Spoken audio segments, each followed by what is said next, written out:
আসসালামু আলাইকুম, সবাই কেমন আছেন? আলহামদুলিল্লাহ আমরা ভালো আছি।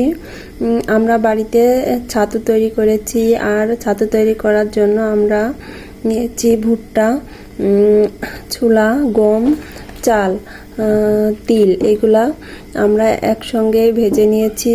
ভেজে নিয়ে মিলের থেকে এগুলো ছাতু তৈরি করে নিয়ে আসছি। এখন আমরা এই ছাতুটা দেখেন, খেতে কিন্তু অনেক মজা লাগবে আর অনেকটাই সেন্ট করবে তিল দেওয়ার কারণে। এই ছাতুটা আমরা মাখাইয়ে খাবো। এর ভেতরে হালকা একটু পানি দেব, চিনি দেব, দিয়ে মাখাবো। এই যে সামান্য পরিমাণে পানি দিতে হবে, দিয়ে এর ভেতরে একটু চিনি দিতে হবে।